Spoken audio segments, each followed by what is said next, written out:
Okay, we'll call this meeting to order. Please rise for the pledge. I pledge allegiance to the flag of the United States of America, to the republic for which it stands, one nation, under God, indivisible, with liberty and justice for all.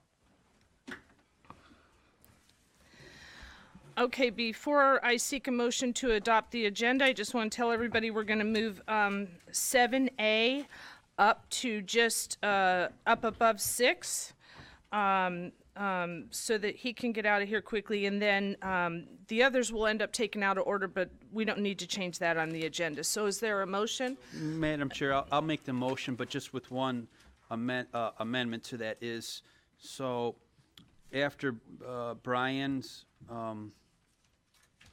you said that would be before 6? Like, what would that be? Yes. Okay, so can we add on the agenda the Sterling Heights letter regarding potholes and roads after his, just while he's still here? I want him to hear this. Okay, so please, without objection. That's just a receive and file letter to be placed on the agenda after item 7A. Oh, it's not already on here, right? Is that okay, Madam Chair? Okay.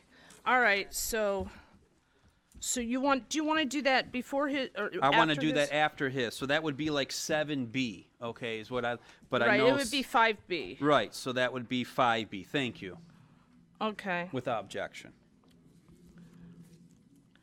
All right, I'll take that as a motion. Is there support? Support by Commissioner Leonetti. Please vote on your iPad.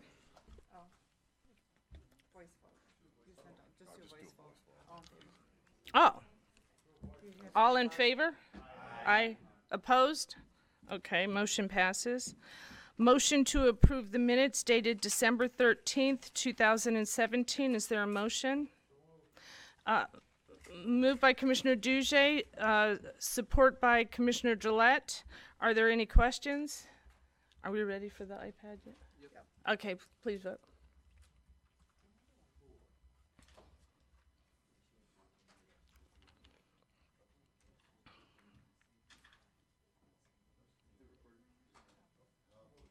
Motion passes 12-0. Public participation. Does anyone wish to be heard? Anyone wish to be heard? Seeing none, we'll close public participation. Okay, 5A is contract Rauhorn Electric Incorporated 17 Mile Road at Mitchell Signal Project. Is there a, first I'll seek a motion. Is there a motion? Moved by Commissioner Carabelli. Support by Commissioner Kraft. Okay, would you like to go ahead and speak to it, Brian?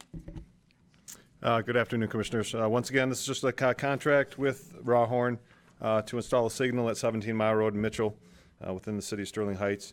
This is a request and going to be 100% paid through a cost share agreement that was previously approved by the board, 100% participation by Sterling Heights. So requesting approval for the contract with Rauhorn.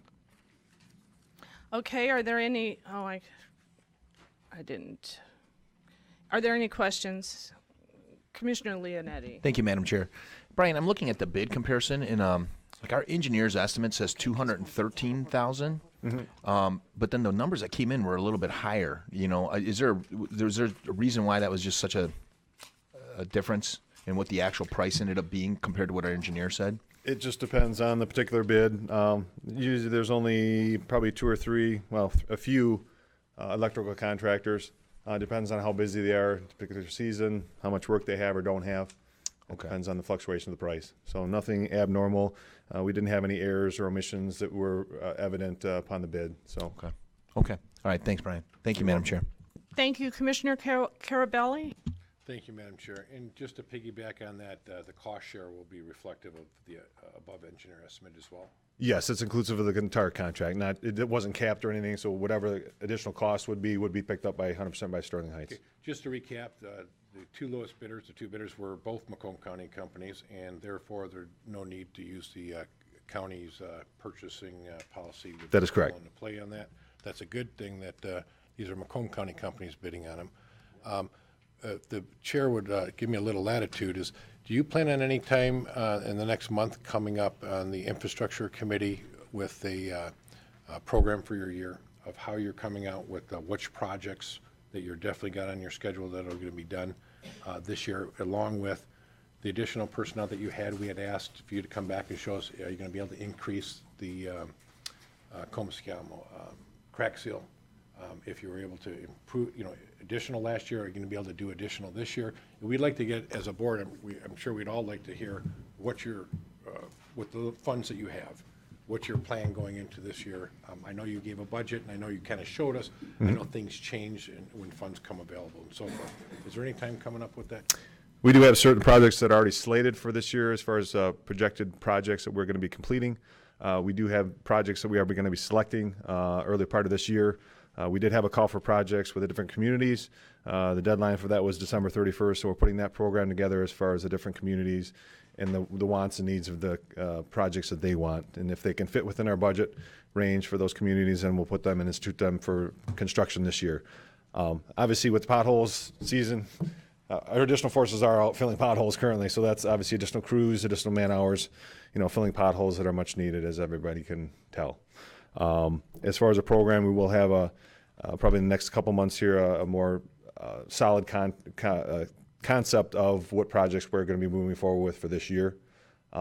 As far as the other programs, we are looking at a crack sealing or overband sealing program to actually hire out, as well as being able to do more roadways, local roads with our forces also. So I can come up with something probably within the next month or two. Yes, if infrastructure, I believe, would be the best thing if you can come forward with that. And then also at that time, I know maybe it's a little early now, I don't know where you're at. I thought I read something in the newspaper on salt. Are you on target? Are you above and below projections of usage? Where are you sitting now? On average, I believe we expend about 50,000 tons per winter season, and I think we're at about just above 40. So we're still under our average, but depends on the rest of the season. So it's looking like it's probably going to be about average, but I guess the Mother Nature will tell. All right, thank you. You're welcome. God bless you. Bless you. Okay, thank you. Seeing no more speakers, please vote on your iPad.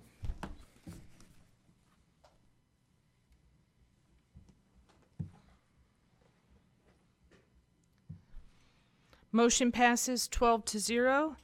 So item 5B is a motion to receive and file the letter from Sterling Heights.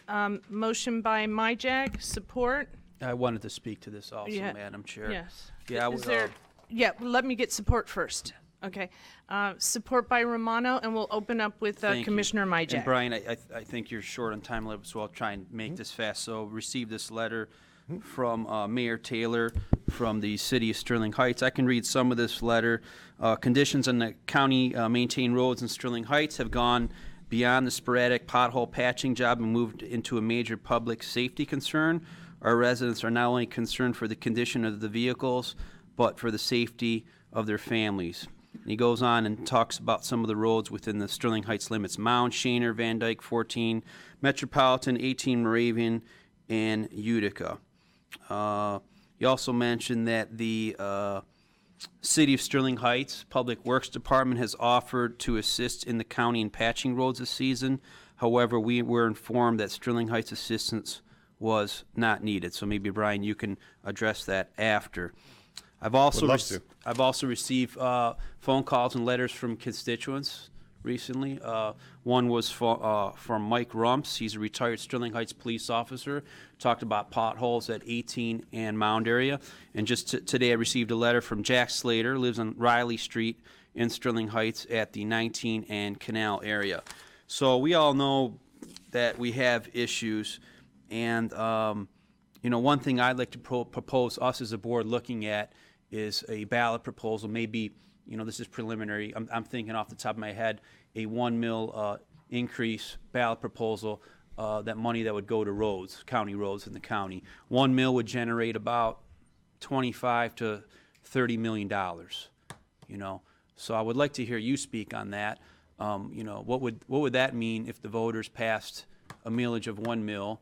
You're already spending about $70 million on construction projects in Macomb, is that right? In a construction season, we're at about 50 million. Okay. 45 so to yeah, 50 if you million could talk actual about construction. that, what type of ballot proposal 1 mil would mean to you, and some of the other things that was said in this Sterling Heights letter. Okay. As far as the letter, I was just brought and made apprised of that, and actually probably about a half hour ago. There was discussions this morning. Actually, I got an email from Mark Vanderpool from the city of Sterling Heights. Obviously, with the nature of the road system right now, obviously potholes are prevalent due to the freeze-thaw cycle that we have in Michigan, which is pretty extreme recently, due to the precipitation, rain events. Obviously, that creates havoc with the roadway system. These roads have been neglected for decades, and obviously it shows. I agree with probably 90% of that letter from Mayor Taylor, except for the part that we denied their request for assistance, because that was not the case.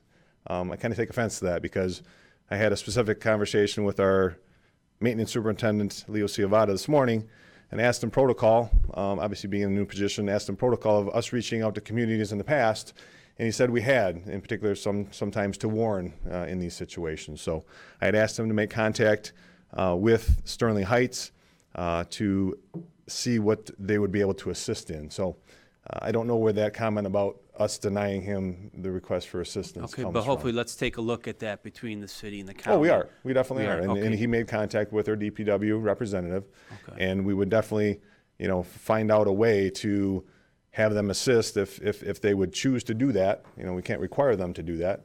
But if they would like to assist, we would surely appreciate their assistance. We would provide the coal patch for them at one of our yards. They could come pick up. They would track their time, come up with an equitable hourly rate, and have them proceed, just as we have with Warren in the past. So we're open to that. Like I said, I agree with 90% of that letter, except for the part that we denied them their assistance. Okay, So that's the short-term issue is the potholes. If the road commission had adequate money, potholes certainly would be there, but a lot less than what we have. So could correct. you You're not talk going to about- resolve and have a 100% good Right. road Right. system without the county, throughout the So county. what would that mean if the voters passed, hypothetical example, a 1 mil increase, which again, my numbers are $25 to $33 million. What would that mean for your department? So depending on what, a 3 or 4 year millage, I'm thinking something like off that. the top of my head, 4 years, 5 Okay, years. so you're talking you know? approximately $100 million over 4 years potentially. Yeah. That would definitely alleviate a lot of the poor condition roadways. If you go on SEMCOG's website, you can get a map that shows red would be poor, yellow would be fair, and green would be good. As you can pull up currently, which we looked at that this afternoon in a staff meeting, a lot of our roads in Macomb County are in poor condition, a lot of red. Decent amount of yellow and not as many green sections.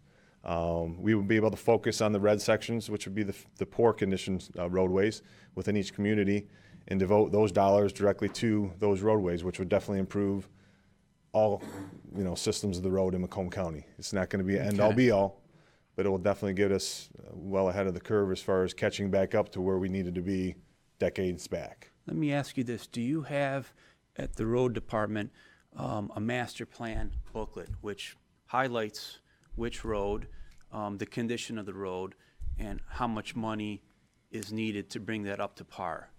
I guess what I'm looking at, I'd love to hear from you saying to the Board of Commissioners, this is where we're at. I think you said 51% of Macomb County roads are in poor condition.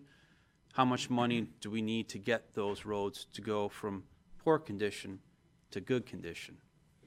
As of our meeting today, we are definitely putting together from that mapping if we're looking at a millage, which that was obviously discussed today also internally, of coming up with some type of game plan as far as projecting that to the public, as well as the commissioners as far as what that would take and how much road we could actually improve, what type of percentage we could increase from, poor to fair or good, with that dollars and cents that we're looking for millage. So that is being worked on currently as far as a process that we're looking Right. at.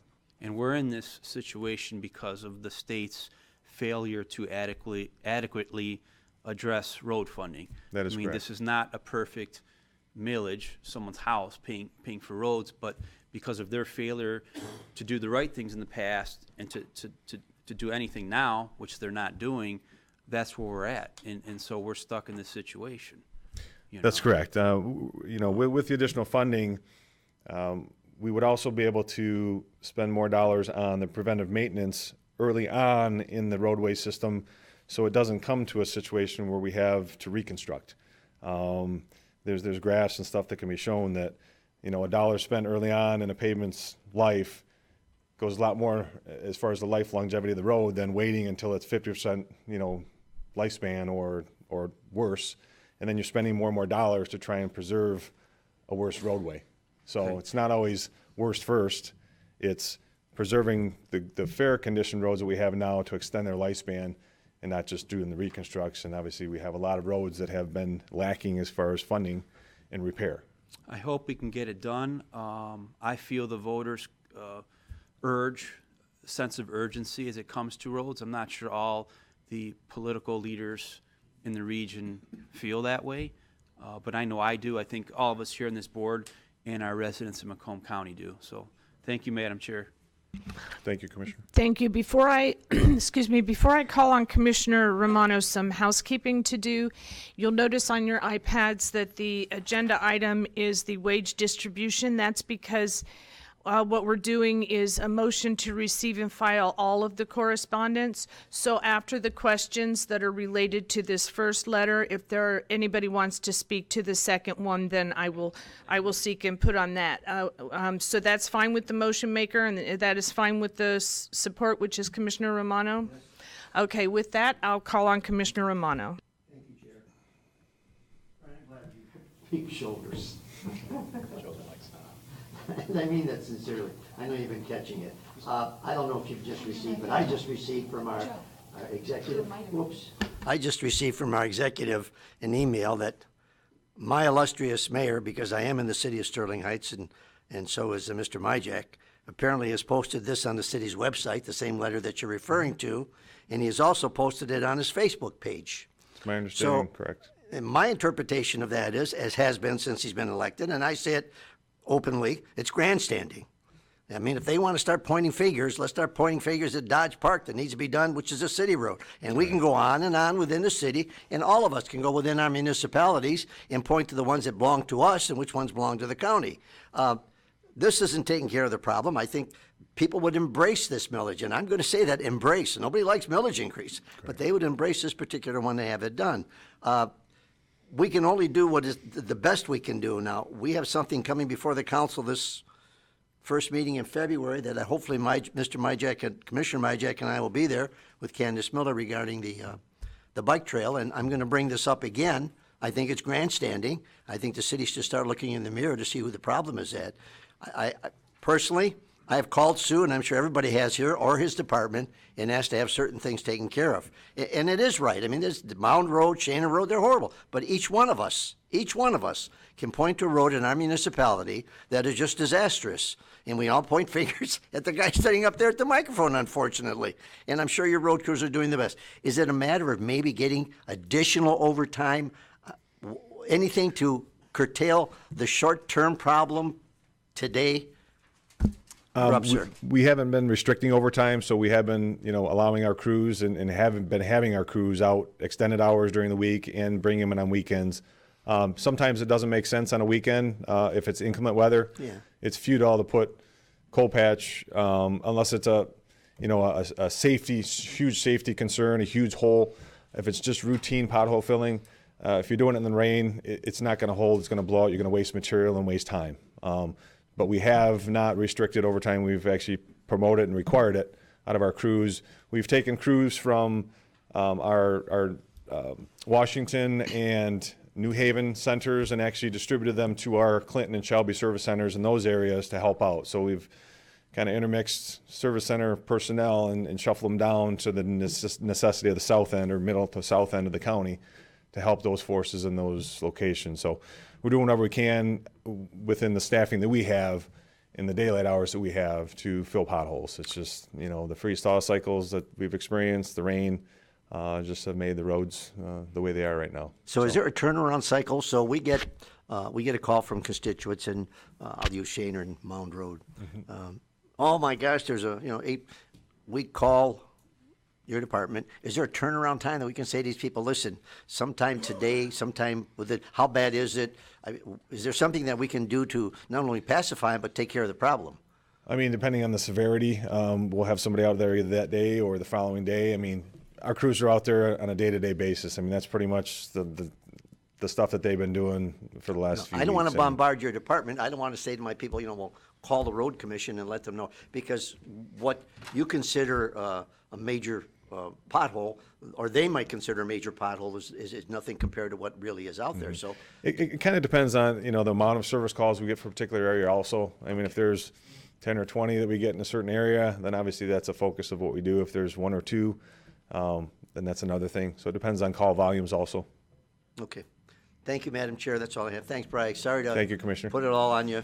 I agree with the millage. Nobody likes tax increases as a resident, but I think that people travel roads daily and they see the need, and I agree. Thank you, Commissioner Gillette. Thank you, Madam Chair. The issue of a potential millage for roads has been brought up, and I think people do want to see something done with the roads. I think, though, that we have potentially an opportunity. In 2014, the decision was made by the board then to put on the ballot an increase of 65% in the smart millage. It went from 0.6 mils to a full mill. And as a result, smart ridership has declined.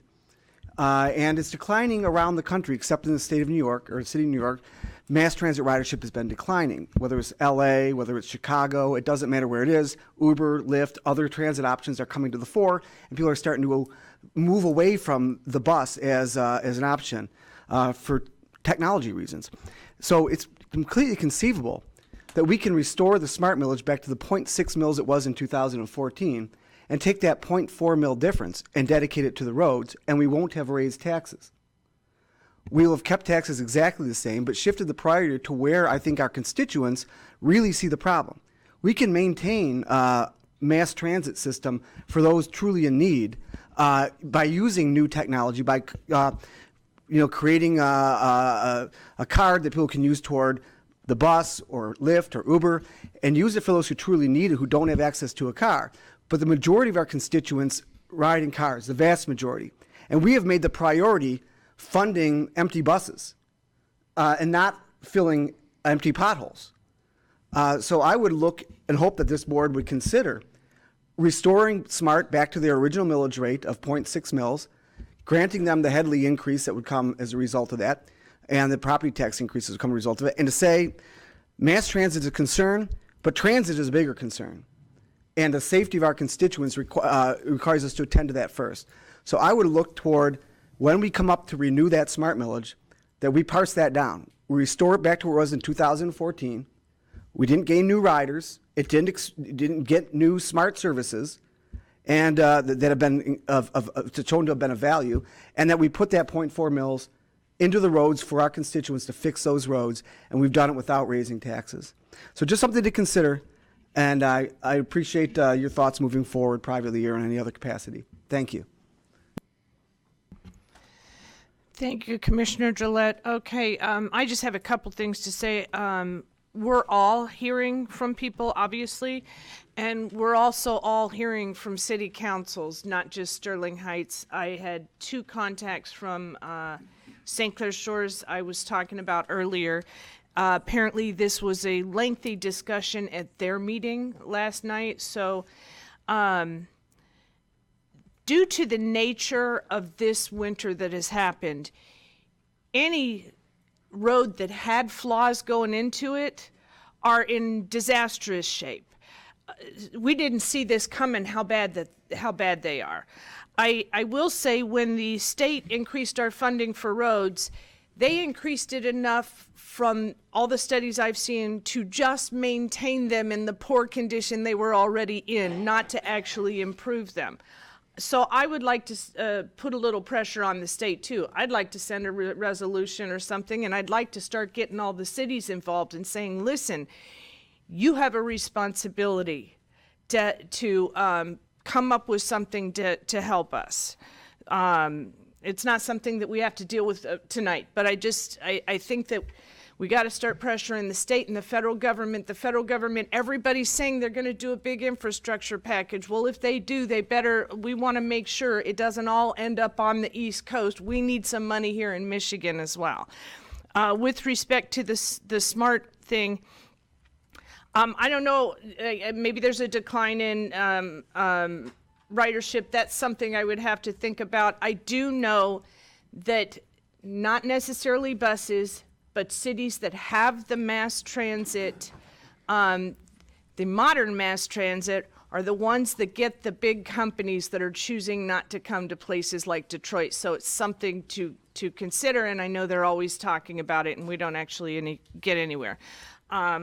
But just wanted to make sure I publicly say I'm hearing from councils, and probably everybody else is. Thank you, Commissioner Toko. Thank you. We are all hearing from our residents. Could you please put Kelly Road on your radar between 13 and 14? Okay. Thank you.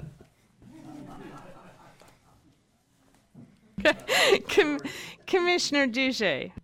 Thank you, Madam Chair. Brian, I don't envy you your position or situation at all. I think it stinks. But that being said, It's not that bad. yeah, well, it's bad enough. I'll agree with Commissioner Romano about certain individuals going over and above trying to bury you guys. I can't support a millage because Warren already pays a millage. So my constituents aren't paying twice, and nothing personal, but if Sterling Heights wants its roads fixed, why doesn't Sterling Heights pass a millage? Fix your roads. That being said, the state has been woefully inadequate as far as taking care of the infrastructure, the roads, the bridges, everything else. I don't see Commissioner Brown here, and he's got probably more of these one single lane bridges, possibly Commissioner Kraft in his district. I don't have to worry about it. They do. Correct. But the state took responsibility of a bunch of this and just hasn't done much of anything with it. They're concentrating on fixing 696, and that's terrific because there's holes that are swallowing small cars. Like I said, Warren's already paying a millage.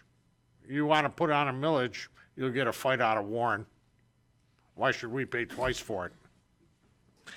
That being said, as far as the smart use, in my district and in the southern part of Macomb County, I think smart use is up. I'd like to go over the numbers. I think they're up. But that being said, until I see solid numbers in front of me, I can't say. And I'd like to take a look at that. But the seniors and so on and so forth, the smart is standing up and doing a nice job in Warren, as far as I'm concerned. I've never heard anybody complain about it. So there are problems for sure. Nobody expected this. Nobody on this board is a cement expert, other than that's why we look at you. Somebody was talking about somebody doing exercises with new cement forms and so on and so forth earlier today. We need new product, but we also need money on it. And I don't know if going with a millage and so on and so forth is definitely the way to go. Yeah, it would fix it, but it would fix it temporarily. So I think we're all in trouble, and it's blame the weather. 1 week it's 2 degrees, the next week it's 55. And next week it'll be probably 2 degrees again. So this is conducive to cement opening up and eating all kinds of vehicles, hubcaps, wheels, and so on and so forth. Brian, I don't envy you your position. Keep going and do yourself and everybody else proud. Thank you, Madam Chair. Okay, thank you. Commissioner Mijac, I know, is on the second. Yeah, but before I speak, just to correct Commissioner Duja, the city of Sterling Heights does have a local millage for city streets, okay? So we're already paying for that, just as you've mentioned the city of Warren does. You have to understand that different roads fall under different government jurisdictions, okay? Shana Road's a county road, Mound Road's a county road, 12-mile road, 14-mile road, those are county roads, 8 mile, right? And those city millages don't have the money to pay for those roads, okay? So it's a money issue, okay, is what we're at with roads. you know. Anyways, you want me to talk on the wage? No, I want to, they started adding their names to speak on the first Okay. one. So I know that you're on there to speak on the second one, so I'm going to get through the ones that want to speak on the Perfect. first letter Thank you. first. So we'll go to Commissioner Carabelli. Great dialogue, Commissioners. I think this is great. It's an anomaly, like somebody had mentioned with the weather. Wait another 3 months and you're going to have the same problem because it's freezing up, and the exact same thing that's happening now is going to happen in 3 months. With that said, I'm going to ask you a question, and I don't mean to put you on the spot. I believe that the state of Michigan has one of the highest weight-bearing vehicles per axle in the country, one of the highest. Is that correct or incorrect?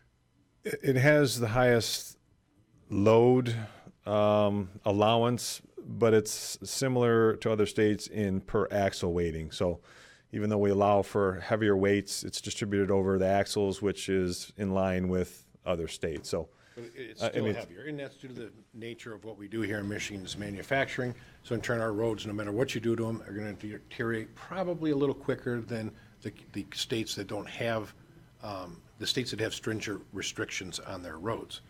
With that said, we all pay a lot of money in taxes. There was a ballot initiative that came up 4 years, whatever it was, 6 years ago, that they put on, and it failed miserably at the gas pump, wanting to do it all. That's where it needs to go back, is to our state representatives, our state senators. Look, at the end of the day, I think we all want our roads fixed.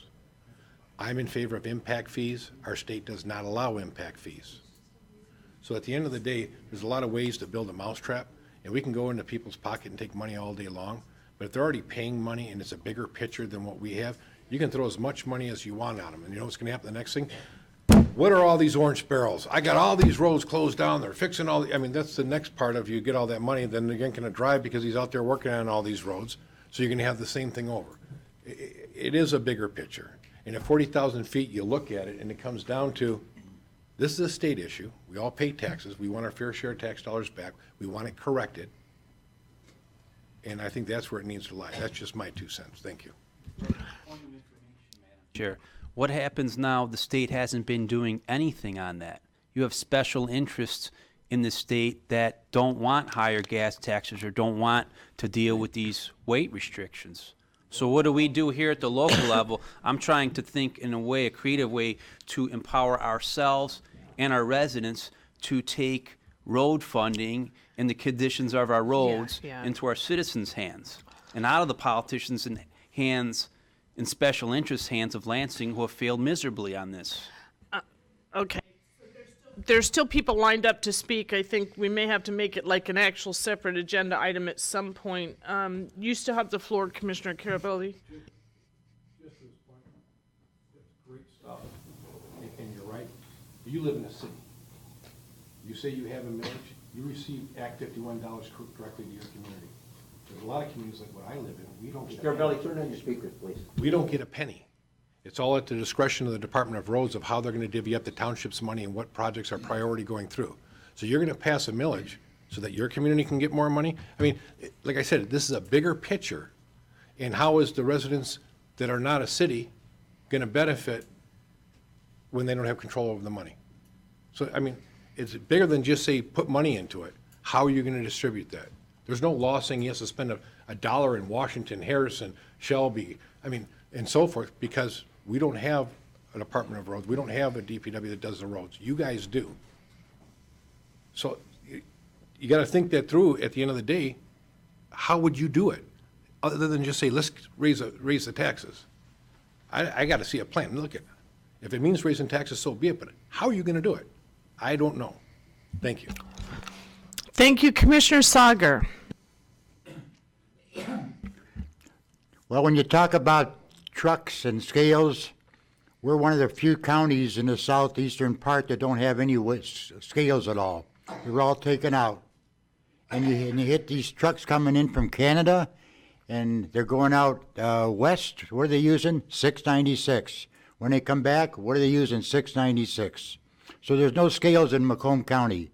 I know years ago there used to be a weights and measure guy on the road commission, Waymaster. but that got rid of too. And then of course, back when Engler was governor, he got rid of almost all of them in the state.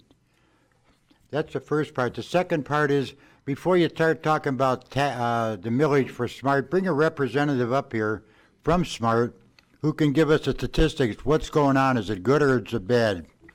And thirdly, I got introduced to a pothole on my lovely car the other day, and now it's in repair. So I know what it's like. It hurts, but so be it. But good luck to you, Brian. But the deal with the roads, if he wouldn't have stopped, I know Oakland County has it, and I know Wayne County has it on the western part, and all the counties out got a weights and measures except Macomb County. They closed them all up. So weights is nothing here in Macomb County. Thank you. Commissioner Leonetti.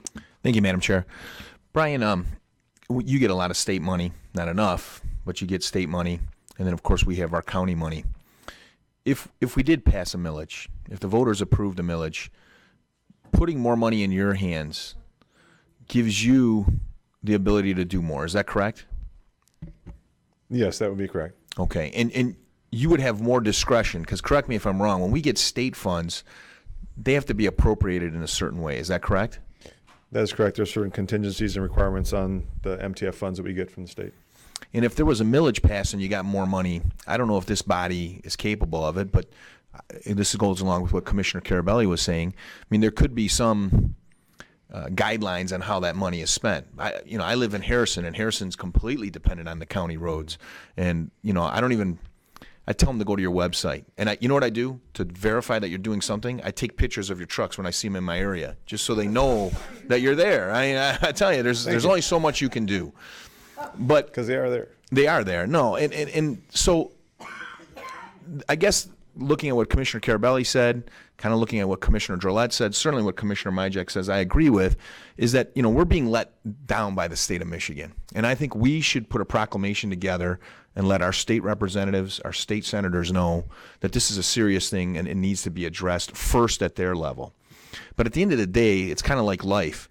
If we're not going to get help from the government, and in this case, it's the state government, our own state government that we pay taxes to, that we give money to in our gas fees, and we're not getting any help from them. Look at the conditions of our roads. Sometimes you got to do like what you do in your own house. If you're not going to get help from the government, you got to do it yourself. And maybe we do have to look at a millage so we can get funds into our road department's hands with some discretion and some guidelines so that we can take care of our own problem. I would rather have Macomb County funds go towards Macomb County roads and projects if we can't rely on the state. But I do think we really need to put pressure on state representatives. I think at one of these meetings, we should have our state representatives try to come here, have Mr. Santos here, and see what they can tell us about what the problem is up in Lansing and why we can't get the funding down here. Thank you. Thank you. And with that being all the speakers, I was just saying every time I chair a meeting, a discussion breaks out on something we weren't anticipating. But with that said, the next one is the letter on the wages, and I'm going to open with Commissioner Mijac. Yeah, this is just a receive and file. I'm sorry about that. Thank you very much, Commissioners. Have a good evening. So, Commissioners, this is just a correspondence, receive and file information, wage distribution of Macomb County workers in Macomb County. Workers making $12 or less per hour accounts to like 36.5% of the entire workforce, which is a considerable amount there. So I'm going to pass this information to John Bierbussy, Michigan Works, see what they're doing to address this. And also I've asked our staff to look at internally Macomb County workforce and see if there are any and how many, if there are workers that fall under that category. So thank you for that, Madam Chair. Thank you. Chair Smith. Thank you. Rob, I understand your concern over this and I share it. However, I hate looking at minimum wage in a vacuum. And when we talk about the percentage of people making minimum wage, I'm wondering if you've ever looked into 20 years ago or 30 years ago, what percentage of the population was making minimum wage? Because, I mean, in theory, minimum wage is a starting point that you move up from, and it's a, a type of job that you get, as a beginner that, maybe you didn't go to college or you didn't, do the trades or whatever, that starts you and you move up. So although I am concerned about people and what they make, I'm just wondering if there's any more to the story that generally speaking over the lifetime of the county, this many people have been in the minimum rate wage bracket, and this many people have been in the higher percentage. And I don't ask for an answer. No, it's a great question, and I will, when I have my meeting with John Beerbussy, I will find out more on that. Right. 'Cause you just can't. I mean, it's not. We look at it. Everybody can't make. I understand, so, but so I just wonder how it all weighs in as far as past me too. history. We need So to get that's it. that information, but the whole thing of this that was startling to me is just 36% is a big portion, and are we missing something? We go to the chamber events, we go to the economic luncheons is coming up, and they talk about the auto industry and the engineers and all that, and that's great, but if these numbers are right, who are we missing? Maybe we should be talking more about minimum wage people in speeches and in discussions. I don't know. I think we do, just because of these numbers, so thank you. Thank you. Commissioner Carabelli. Thank you, Madam Chair. And I'm not here to debate this by any stretch. There's not enough information in what you're providing here. It says the closest comparable data for the county of Macomb, Michigan, is from the state of Michigan. So it's the closest comparable. So I don't even know if these figures are 100% by just the wording on the top there. I see you pulled this off the U.S. Census Bureau. Here's the question. You look at the numbers, is this the retired guy who's a starter at the golf course that works for 4 hours a day? I mean, I don't know what this is encompassing that you're trying to show these numbers. What does that encompass? Does that encompass the retired neighbor who wants to be a crossing guard that works 1 hour in the morning and 1 hour in the afternoon? I don't know where your numbers came up, and I don't know what this means. So it's tough for me to really, get into and understand it. And if I'm not mistaken, and I don't know this, if somebody can help me out, did not the state of Michigan just change the minimum wage, and it's one of the highest around? I'm asking. It just went up. And compared to some states, I think that was, does anybody know how we compare? And I don't, again, Commissioner, I don't know all the information, and I don't know if those numbers are somebody who really only wants to work 1 hour a day and is falling into that category. So it's hard for me to take a look at these numbers you're presenting to really understand it. Does that make sense? Yeah. Okay, thank you. Commissioner Duge. Thank you, Madam Chair. I actually echo a lot of what Commissioner Carabelli said. If you go on retirement, then you can't make over $30,000 a year, and because there are no ages, it's missing some data here that could skew it one way or another. I understand your concern, but these 2 pages need a whole lot more information in order to be relevant, and because I don't know what I don't know. Less than 10,000. I don't understand who's the population, how many workers. It's 60,000. It's in and around 50%. So, something just doesn't look right, and maybe I'm being too critical of the data. Well, I'm going to interject. Wait, start. I'm going to interject for a second. This is a motion to receive and file on information that Commissioner Mijac wanted us to receive. We're not doing anything with it. We're not making any decisions. It's information he wants us to, and I've let debate go on rather than people just lining up and speaking. But at this point, he can't answer your questions because doesn't know what your questions are very specifically. So if this is a discussion we'll have on an agenda item at a later date, that's great. But I want to go ahead and move this on and get a vote, if everybody's okay, and get a vote on this. We've already got the motion, so please vote on your iPads. Madam Chair, more data would be appreciated.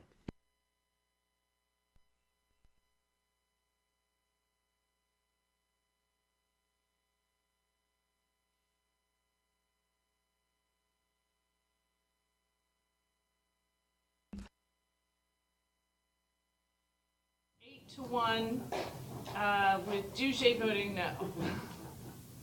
That was a close call. Quorum. I'm sorry, I had my microphone off. The motion passed 8-1 with Duge voting no. All right, now moving on to the Health and Human Services Committee recommendations. What we're going to do is there may be discussion on A and C. I see no discussion on any of the others. So the first motion I'm seeking is a motion to move on to full board B, D, and E. Is there a motion? Moved by Commissioner Kraft, support by Commissioner Duge. Are there any questions?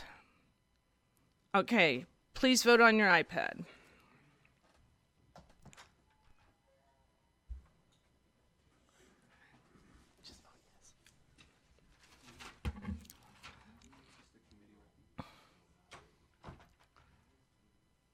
My screen turned blue. I don't know what that means. Okay, the motion passes 11-0. All right, the next agenda item is the lease agreement, Van Dyke Public Schools. That's 6A, Max Thompson Family Resource Classrooms. Is there a motion to move on to full board? Moved by Commissioner Carabelli, support by Commissioner Lucido. Okay, is your name on for this? Okay, Commissioner Carabelli. Quick, there was a lot of discussion last time we had this item on our agenda. We had forwarded over both the new contract and the old contract. I went through the numbers, literally dove into the numbers, the square footage and everything. And this new lease is substantially over 100% higher. With that said, it's still, in my opinion, under market value, what he would be paying. So though I don't agree with how they went about their math, how they went about charging the county, I don't agree 100%. They have to have a place to operate, and that's why I'm willing to vote for this. We do have an out at any time if they find a new facility, and he can get out of it. What I do want to do is, on the record, because you're paying double of what you've paid, over double of what you paid in the past, you have a limited budget. And because of your limited budget and increasing your lease, what are you cutting to make up that difference? So the increase in rent would, for Macomb Community Action specifically, it would reduce the number of direct services that we can provide to our clients. Okay. With those direct services that you're going to be providing to your clients out of that facility, what specifically, if you could please, and I'm not trying to put you on the spot, but for our edification, I think it'd be important for us, everybody to understand, because of the increase, there are services that are not going to be provided. Could you be more specific? I identified this as a number of what I call eviction diversions, people that are facing foreclosure that we cannot assist to keep into their home. Roughly 6 residents that are facing eviction would not be able to be assisted by these funds moving from that line item up to pay for the rent. So, just to recap, so I'm really clear, because of our rent more than doubling, the residents of Macomb County, taxpayers here in Macomb County, are getting less services. And as an example, you said there'll be approximately 6 I don't know how you want it, families that will possibly be homeless because of this situation. Thank you very much. Thank you, Madam Chair.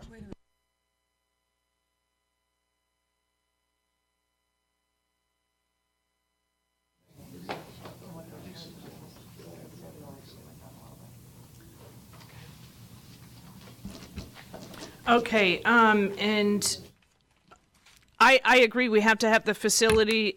What I think happened was they got you in real cheap because they knew once you were in and established and everything was in there, they could raise it up to cover all of their costs, and we wouldn't be able to do anything about it.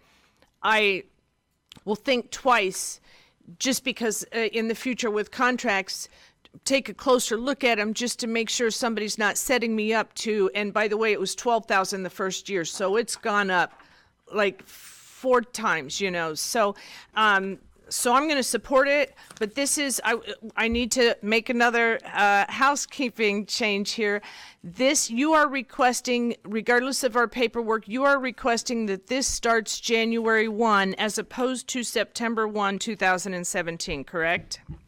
Yes, Madam Chair. Based on the direction of your Health and Human Services meeting, we reached out to Van Dyke School Districts. Their superintendent was not able to come today. They pre-scheduled, actually selecting Teacher of the Year was already scheduled for today, so she could not attend. Their CFO answered my questions, specifically questions regarding did their janitorial services change? No, they are using the same janitorial services. And then met with their superintendent and responded to me in an email form telling me that they're willing to extend the effective date of the contract from September 1st to January 1st, 2018. So I would ask that if this moves forward to full board, that you change the date in this contract to that date based on their offer there. They also informed me that I'm not sure if you are aware, but the district did invest approximately $180,000 into upgrade in the buildings that they didn't pass on to us to make it from classrooms to for us to go into the building. And then they also talked regarding the snow removal cost. Again, you brought it up to me. I represented you and talked with them about it. Their response to the snow moving was if the building was unoccupied, they would not need to have the parking lot cleared first thing and would be able to do it as time permitted with existing staff. So they felt all those costs should be passed on, but based upon your position, we went back to them and they did reduce their increase not to take effect until January. Okay, and so it'll run still through August 31st, 2022, or is it going to remain at 5 years?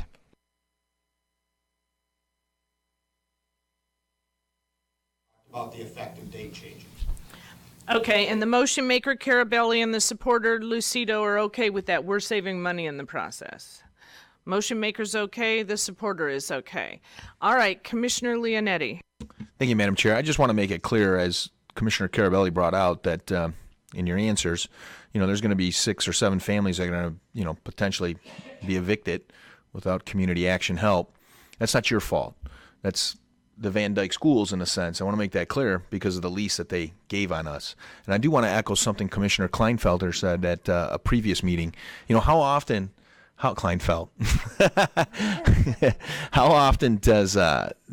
do these empty schools actually have tenants? Do you know what I mean? It's usually government that fills those positions. So I just think as a clue for the county going forward, and again, it's not your fault. You had to get the spot. We should just we should be a little bit stronger on our end and say, look, who else are going to get to come in here? You know what I mean? So you're doing a good job, and you did it is below market value still, but just some thought going forward for not just your department, but any department that's looking at these vacant schools that these school districts have. Thank you.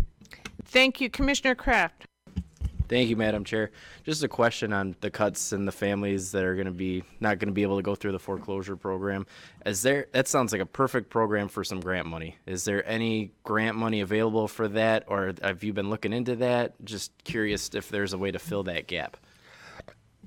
We use a combination of funds. In the current year's budget, I do not have any budgeted money for what's called Emergency Food and Shelter Program. Right now, they give us those awards in phases. We have 2 phases that are both ending, phase 33 and 34. They're both ending January 31st. So that is normally an area where food is one portion of it, shelter is another portion, where we have money for eviction diversion, or rapid rehousing is another term we use for people that are already out of homes. Later, or already approved in your budget, was the Emergency Solutions Grant, that $40,000 increase you had there.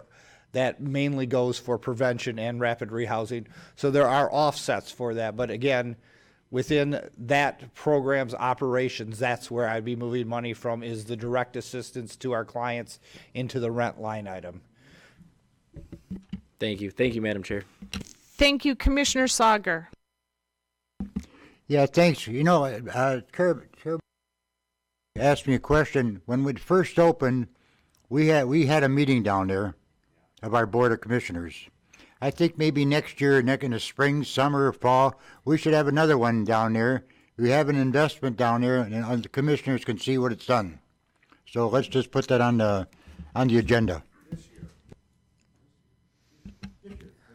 And I'd also like to extend the invitation to the Family Resource Center right here in Mount Clemens. We have a high-tech training room in that building also. We've also upgraded the Office of Senior Services for a conference area in that area if you would like to meet there also. Okay, thank you. Seeing no other speakers, Commissioner Toko? And not necessarily on this matter, but if Mr. Cutler could just answer, are they doing prescription medication issues or assistance in that center? So can a person go there into that center for prescription medication? At the Thompson Community Center, my agency is there, MSU Extension and the Health Department. I cannot tell you what there's a nurse family practice or something in there that may or may not. I cannot answer that, but I will contact the Health Department and have them communicate directly with you. Okay, thank you. Can you send us all a list of what services are available in that center? I put it, all your spaces, last year's community report of things there. I've also talked with Rhonda Powell, the Health and Community Services Director. She assured me that there would be another booklet like this for the Thompson Community Center, giving you a summary of 2018 services along with the Family Resource Center here in Mount Clemens. Okay, so this book is up to date with current information? This was as of the end of last year, so this would relate to, well, this was in 17 for 15 and 16. So we're going to be putting one together for the 17 services. Okay, thank you. Thank you. Seeing nobody else, please vote on your iPad.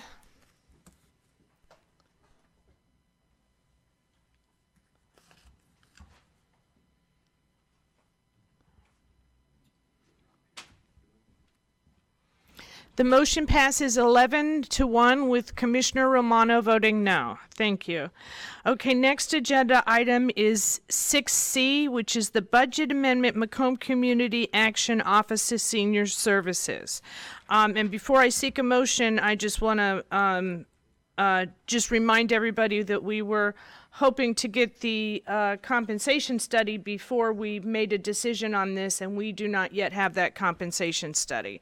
So I'm going to see if there's a motion, and then we'll go from there. Is there a motion for this? Moved by Commissioner Duge. Is there support? Okay, since we don't have a motion and support, would commissioners like to have a discussion on it anyway, even though we don't have that, or do we just want to move on? I would like to just hear briefly on it. Okay, all right, so then we don't have a motion on the floor, but we're going to open up to discussion, and go ahead and speak to it again briefly, and then we'll see if anybody has any questions. Well, again, this was the thought of moving what we currently have as contracted services being provided, moving those people to staff positions.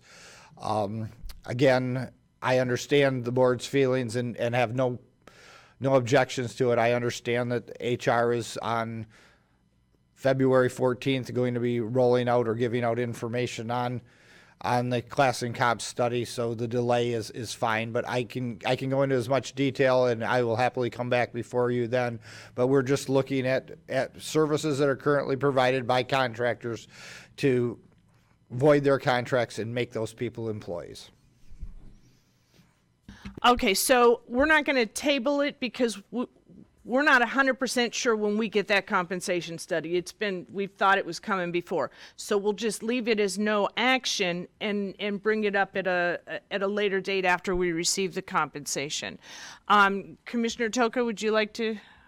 Just could you highlight the effect on the budget you're proposal would have? The budget effect is neutral. Because these are part-time positions, is that why? Yes, these positions right now are contracted. We pay them per piecemeal. The plan is that people are going to work, again, depending upon need. They're set up in regions or geographical areas between 15 and 25 hours a week would be what they would work as part-time employees. What do you see as the advantages and disadvantages of making this change? Right now, we pay them per unit of service. I can rush through something and get the same amount of money that you doing very dedicated, very case management like, and we're both paid so much a unit. In other words, they're paid per piece as opposed to per hour. This is going to allow us to have more control over case management type items. Would be the right now, in my estimation, some of these people are probably making well in excess of $50 an hour because they're charging us per application, per enrollment, per item, because we're paying them a specific dollar amount for specific applications, et cetera, they're doing, and everybody can do them to different degrees. Filling out an application for Medicare with a senior can be done in great detail, or it can be done to a lesser degree. Madam Chair, point of information. If I remember you speaking to this correctly, your main concern on this was the IRS code and looking at contract workers actually looking like county workers and us getting in trouble at some point possibly for that. And that was the main crux of this change from contract to employees. I don't remember this conversation last time, and I didn't hear the main conversation about the IRS issue this time when you were explaining it to Commissioner Toko. So am I missing something? No, I'm addressing it being cost neutral control. The big issue really is these people, they are using a county computer. We with Medicare enrollment, we've put out flyers that said at this location at this time, people would be doing applications. When I'm identifying where a person is going to work, what hours they're going to work, et cetera, they are, and using my equipment, they are definitely, in my opinion, employees, not contractors. Does Corporation Counsel concur in that opinion?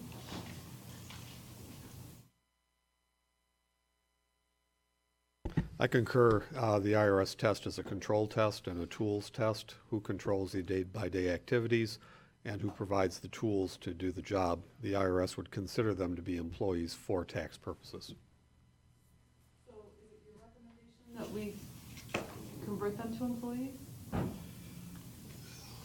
Hire them in-house, put them on the direct payroll, give them benefits. That's a different ball of No, wax. he's talking part-time without benefits is what the recommendation was. Part-time without benefits, assuming budget exists to pay them. The only impact on the county would be in a labor dispute setting, of hostile work environment claims, wrongful discharge type claims, then they would accumulate that full body of rights that are afforded to employees but not afforded to contractors. So it's your position that it's not cost neutral? Well, it's cost neutral unless something bad happens, but so is owning a county-owned vehicle is cost neutral until it runs into somebody. And what is, Liability is always a potential. It's always a potential. and is that liability greater than the liability of running into problems with the IRS? That's so speculative. Yeah, one wrongful death case is going to be more than the IRS would sting us in a year's tax problem. 20 years of IRS tax problems are more expensive than one wrongful death case. It's too fact specific. This is a legal matter?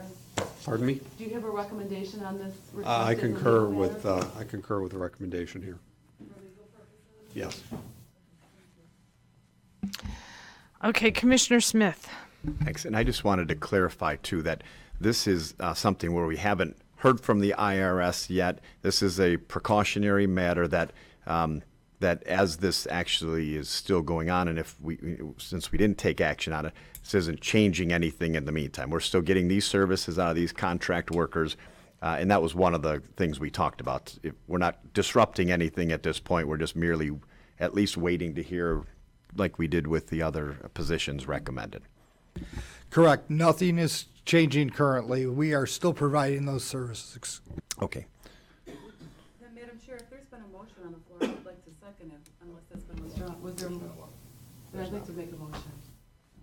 Okay, there was a motion. Okay, so Commissioner Jujay made the original motion, didn't he? And then support by Commissioner Toko. I do want to get through the rest of the speakers. Commissioner Smith, go ahead. Chair Smith. I'll continue on with my conversation that we started with before. The reason that I think this died for lack of support is that we all discussed that we should be consistent with what we did in the budgeting process. And since we are aware that this compensation study and class study, even though we might be as sure as we can be that it doesn't really affect, we're not 100% sure that there's no considerations that might need to be addressed concerning this study and these positions. So I still say, since we're not going to lose any service on this, that we just wait one more month and make sure that everything's right like we did before, and then vote on it after that. And I certainly don't have any problem with it, assuming that they agree and it's pushed forward to us through HR. I don't have any issue with it. I just think that we should stay consistent. Point of information, do we have any information that study's results are going to be coming to us? I'm sorry, yes, I do believe our first finance meeting in February is when I've been told, we didn't get to new business yet, that we're going to hear about that. Okay, thank you. Okay, a couple of things before I call on Commissioner Romano. The first is we were looking at waiting for the compensation study because we have no idea what we need to brace ourselves for with regard to financial impact. The second one was there was a request that HR look at this and make some sort of recommendation or determination. I don't remember which commissioner made that request, but it would be HR's position that a recommendation comes out of the county executive's office, not out of their office. So there was no recommendation forthcoming from them. So that's number two. Number three, the question was asked that if we took this out of contract and we moved it to salaries, the $220,000, could it potentially, instead of being a bunch of part-time employees, eventually become fewer employees that are full-time employees because we put $220,000 into salary? And he was hesitant to answer that question, which was a problem for me. I didn't want to convert them to full-time. I didn't want to put the money in there and then find out we've created full-time positions, especially not before the compensation study. So that was the third sticking point. He didn't say that would happen, but he wouldn't say that it wouldn't happen either. So with that, I'm going to call on Commissioner Romano. Thank you, Madam Chair. Let me get back to this tax situation from the IRS. Are there taxes being withheld from these employees' income when they receive their checks? Are the taxes being withheld? There's not. They are contractual employees. The county issues them a 1099, and there's no taxes withheld. So they are responsible for the employee and the employer share of Social Security and Medicare. The reason I ask that, being self-employed for most of my adult life, we've had in the real estate industry, we have agents that are strictly contractual agents. That's all they are. They receive a 1099. We have been, our attorney at the time looked at it and said, as long you have equipment there that they're using, absolutely. But they don't have to use that. They can bring in their own if they want, their own laptop. Do you have places there that they can stay or not stay? Absolutely. Is it mandatory that they attend the meetings? No, it's not absolutely mandatory. But if they want to attend the meetings, that's great. There is no actual physical structure that they had to adhere to, and as long as they didn't, and we were not taking taxes out of their paycheck, they were considered contract employees, and that's how they stayed. So I'm not disputing what Counselor says, but if they're contract employees, they're contract employees. Why are we trying to change this to full-time employees? That's all I have. Thank you, Madam Chair. Okay, I don't see any other speakers on this. Commissioner Duge. Thank you, Madam Chair. Although I appreciate it, the IRS really started coming down on everybody a few years ago.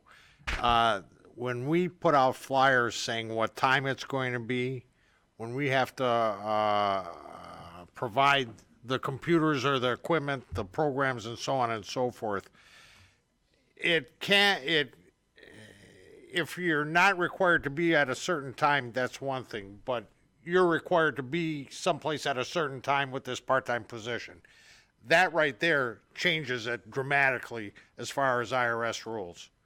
And the IRS still has no sense of humor. And they come after you, and then you owe back taxes and so on and so forth. And between the FICA and the federal and state, it kills you, not including the fees and the penalties that they give you. So I can appreciate your position, but my experience has been 1099s are very, very nasty business. Thank you, Madam Chair. Commissioner Leonetti. Thank you, Madam Chair. I'd like to make a friendly amendment to the motion.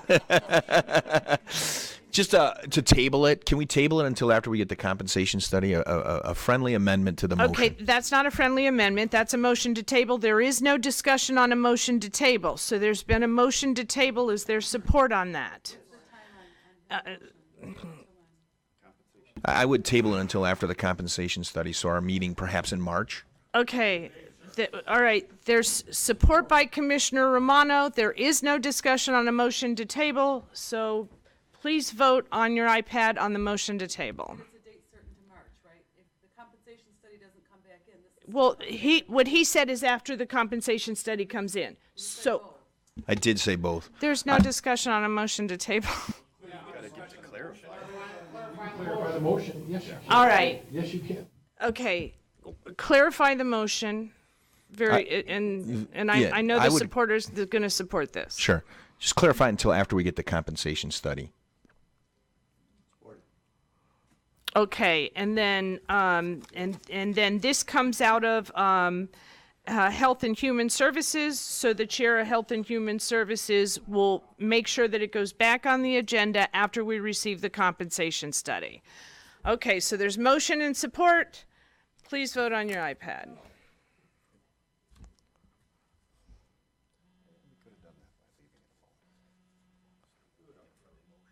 Which was what the intent was originally.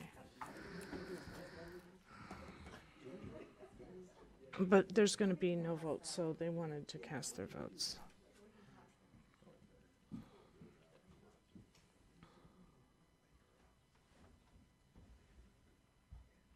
Okay, that motion passes 11-1 with Commissioner Toko voting no.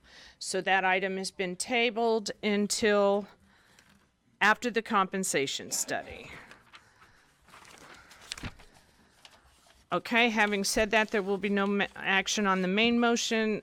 So I need a motion to go into closed session for pending litigation, and we have 3 cases on the agenda. Case number 162984 NI, 17 CV 12213, and what am I missing? The third one. Well, that one and maybe two.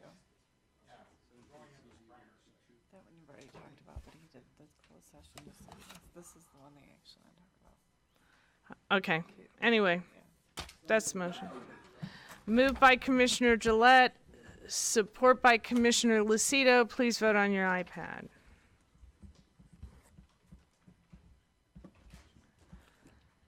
right. Thanks, Gary. Thank you. Oh, this was the one I was missing, 2016. Okay. Okay. Motion passes 12-0, so we will go into closed session. Attorney on the 3 cases that I named going into closed session. Yeah. Is there support? Support by Carabelli.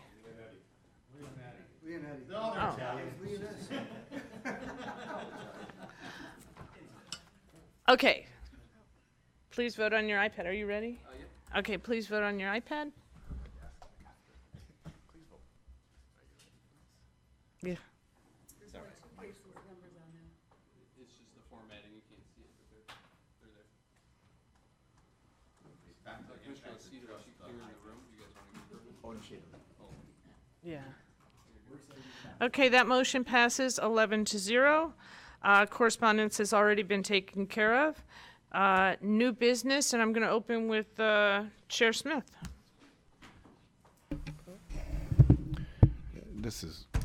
I just want to report, I actually had coffee this morning with Executive Hackle.